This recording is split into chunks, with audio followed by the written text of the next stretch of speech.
வணக்கம், நான் யோகநாத் பாண்டியன் பேசுகிறேன். நேற்று பங்களாதேஷில் நடந்த கலவரத்தின் காரணமாக அங்கே ஊரடங்கு உத்தரவு போடப்பட்டிருக்கு. இணைய சேவை துண்டிக்கப்பட்டுள்ளது. அதனால அங்கே உள்ள இந்தியர்கள் மீட்கப்பட இந்திய தூதரகம் உதவி செஞ்சிருக்காங்க. இதுல என்ன விசேஷம்னா, திமுக அரசாங்கம் தமிழக எல்லைக்கு உட்பட்டது. போன தடவையே அவங்க உக்ரைன்ல இருந்து மாணவர்களை மீட்டதா பேட்டி கொடுத்துக்கிட்டாங்க. இந்த தடவை பங்களாதேஷ்ல இருந்து மாணவர்களை மீட்டெடுத்ததா பேட்டி கொடுக்குறாங்க. என்னன்னா, இந்திய அரசாங்கம் அவர்களை பாதுகாப்பா இந்தியாவுடைய எல்லைக்குள்ள கொண்டு வந்துடுறாங்க. அதுக்கப்புறம் இவங்க ஃபிளைட் டிக்கெட் போட்டு அவங்கள சென்னை வரை கூட்டு வந்து ஒரு பேட்டியை கொடுக்க வைக்கிறாங்க. இப்போ இலவசமா ஒரு ஃபிளைட் டிக்கெட் கிடைக்குது, அதுக்கு ஒரு பேட்டி கொடுன்னா யாருனாலும் கொடுத்துருவாங்க. இவங்க உதவி செஞ்சது யாருக்கு? அங்க மெடிக்கல் காலேஜில் படிச்சுட்டு இருந்த மெடிக்கல் ஸ்டூடெண்ட்டுக்கு. எப்பேற்பட்ட ஸ்டூடெண்ட் எல்லாம் பங்களாதேஷ்ல போய் படிப்பாங்க. இங்க நீட்ல படிச்சு பாஸ் பண்ண முடியல, கவர்மெண்ட் காலேஜில் சீட் கிடைக்கல. இங்க உள்ள காலேஜ் இல்லாம வெளிநாட்டிலையாவது எங்கேயுமே சீட்டு கிடைக்கல, வெளிநாட்டிலையாவது எங்கேயாவது போய் எப்படியாவது டாக்டர் ஆயிரணும்னு சொல்லி படிக்கிறாங்க. சரி, அவங்க படிக்கிறாங்க, அதை நம்ம குறை சொல்லல. யார் படிப்பாங்க? நல்ல வசதி இருக்கிறவங்க தான் இந்த மாதிரி போய் பங்களாதேஷ்லயும் உக்ரைன்லயும் படிப்பாங்க. அப்படிப்பட்ட மாணவர்களுக்கு ஃபிளைட் டிக்கெட் ஒரு கேடா? அவங்களுக்கெல்லாம் என்ன ஃபிளைட்ல வரதுக்கு காசு இல்லாமல இருக்காங்க? தமிழ்நாட்டு மக்களுக்கு சேவை செய்யறதுக்காக இவங்களுக்கு ஆட்சியில் அமர்த்தினா சென்னையில இருக்கக்கூடிய சிக்னல்ல நிக்கிற பிச்சைக்காரங்களுக்கு உதவி பண்ணலாமே. அவங்க எல்லாம் என்ன தமிழ்நாட்டுல கஷ்டப்படலையா? இவ்வளவு ஊருக்கு போறவங்க கிளாம்பாக்கம் பஸ் ஸ்டாண்ட்ல போய் மாட்டிக்கிட்டு எப்படி எல்லாம் திணறாங்க.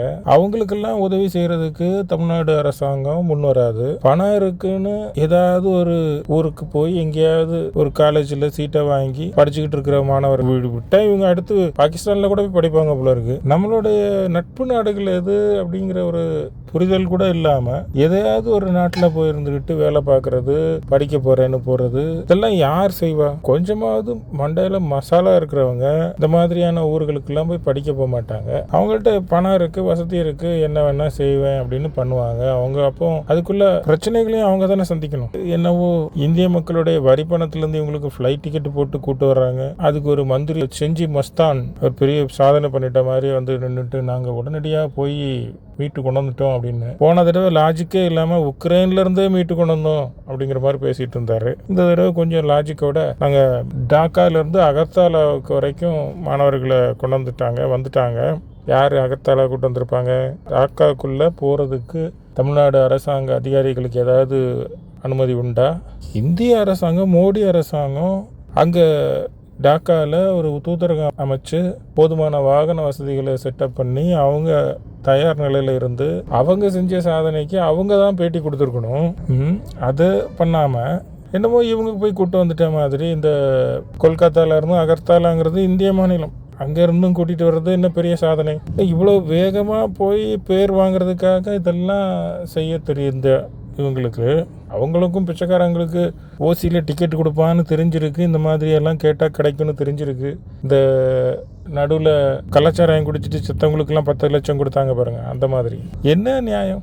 இவங்களுக்கு எதுக்கு இவங்களுக்கு டிக்கெட் வாங்கி கொடுத்து அகர்தாலாவிலேருந்து சென்னைக்கு ஒரு 6,000 ரூபா 7,000 ரூபா டிக்கெட்டு ஒரு ஆளுக்கு கொடுத்து கூட்ட வர வேண்டிய பஞ்ச பரதேசிகளை இவங்கெல்லாம் படித்து டாக்டர் ஆகணும்னு லட்சக்கணக்கில் கோடிக்கணக்கில் செலவு பண்ணி படிச்சுக்கிட்டு இருக்காங்க. எல்லாம் கோடீஸ்வர வீட்டு பசங்க. அந்த பசங்க பேட்டி கொடுத்துருக்க பசங்களோட மூஞ்சிகளை பார்த்தா தெரியும் உங்களுக்கு. இவங்களுக்கு வந்து கவர்மெண்ட் ஒரு டிக்கெட் எடுத்து கூட்டு வந்து சென்னையில் ஒரு பேட்டி, அதில் பத்திரிகையாளர்கள்லாம் கேள்வி கேட்டுட்டு தமிழக அரசை புகழ்ந்து பேசிட்டு, இதுதான் ரெட் லைட் மீடியாங்கிறது. மீடியாவோட வேலை என்ன? இது இவங்களுக்கு எதுக்கு செலவு பண்ணணும்? இவங்க யாரு? இவங்க என்ன சாதனை பண்ணியிருக்காங்க? இவங்களால இந்த டிக்கெட்டை வாங்கி வர முடியாத கஷ்டத்தில் இருந்தாங்களா? ஆபத்துல இருந்து காப்பாற்றி விட வேண்டியது கடமை.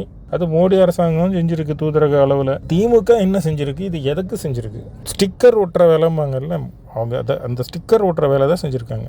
காப்பாற்றி கூட்டு வந்தது இந்திய அரசாங்கம். தமிழக அரசாங்கம் அங்கேருந்து இங்கே ஒரு ஃப்ளைட் டிக்கெட்டுக்கு உள்ள செலவு மட்டும் பண்ணிவிட்டு தமிழக அரசு காப்பாற்றுச்சுன்னா என்ன அர்த்தம்? எதுக்காக இந்த டிக்கெட் செலவு பண்ணணும்? இப்போ ரோட்டில் சென்னையில் எத்தனை பேர் ரோட்டில் நின்று பிச்சை எடுக்கிறான். அவன்கிட்ட ஒரு 500 ரூபா கொடுத்து ஒரு நல்ல ட்ரெஸ்ஸு, ஒரு துணிமணி, ஒரு வேலை வாங்கி கொடுக்கலாமே. அதுதானே நல்ல விஷயமா இருக்கும். இப்போ நேற்று கூட அதே மாதிரி மா சுப்பிரமணியம் ஒரு வேலை செஞ்சுருக்கார். ஒருத்தர் ரோட்டில் பேப்பர் பொறுக்கிட்டு கஷ்டப்பட்டுட்டு இருந்திருக்காரு. அவருக்கு அங்கே இருந்த கிண்டி அரசு மருத்துவமனையில் 12,000 ரூபாய்க்கு ஒரு தற்காலிக வேலை வாங்கி கொடுத்துருக்காரு. பாராட்ட வேண்டிய விஷயம். இந்த மாதிரி தான் உதவி செய்யணும். அதை விட்டுட்டு உக்ரைனில் படிக்க போகிறேன், பங்களாதேஷில் படிக்க போகிறேன்னு வசதி இருக்குதுன்னு எங்கேயாவது போய் படிச்சுக்கிட்டு மாட்டிக்கிட்டேன், என்னை காப்பாற்றுன்னா அது என்ன வகையில் நியாயம்? அவங்கள அங்கேருந்து காப்பாற்ற வேண்டியதுன்னா உயிர் காப்பாற்றி விடலாம், அவ்வளோதான். இவங்களுக்கு எதுக்கு கவர்மெண்ட் செலவு பண்ணணும்? வசதி இருக்கிறவங்களுக்கு எதுக்கு செலவு பண்ணுறீங்க? ஏழையாக இருக்கவங்களுக்கு செலவு பண்ண வேண்டியதானே? இதெல்லாம் யார் கேட்பான்னு தான் தெரியல. இதெல்லாம் மீடியாவோட வேலையா, இல்லை நம்ம இந்த யூடியூப் பண்ணிட்டு இருக்கோம் நம்ம தான் ஒவ்வொரு தடையும் கேட்கணுமா? மக்கள் எதுக்காக இந்த வீணா போன திமுகவுக்கு ஓட்டு போட்டு பதவியில் உட்கார வச்சுருக்காங்க? அப்படி ஒவ்வொரு குடிமகனையும் காப்பாற்றுறதா இருந்தால் அரசு மருத்துவமனை வாசலில் போய் நில்லுங்க. எத்தனை பேர் கஷ்டப்படுறாங்க, அவங்களுக்கு உதவி பண்ணுங்க. ரோட்டில் பிச்சை எடுக்கிறவனுக்கு உதவி பண்ணுங்க. தமிழ்நாட்டில் பிச்சைக்காரனே இல்லை அப்படிங்கிற ஒரு சூழ்நிலையை கொண்டு வாங்களேன். ஒரு முதியோர் இல்லம் கட்டுங்க. அதையெல்லாம் செய்யலாமே. அதை விட்டுட்டு ஃப்ளைட் டிக்கெட் எடுத்து கொடுத்தாராம், ஃப்ளைட்டு ஏர்போர்ட் வாசல்னு பேட்டி கொடுத்தாராம், இதெல்லாம் ஒரு பெருமைன்னு சொல்லி பேசிக்கிட்டு இருக்காங்க. மக்கள் புரிஞ்சுக்கிட்டா சரி, இது எவ்வளோ பெரிய தவறு அப்படின்ட்டு. நன்றி, வணக்கம்.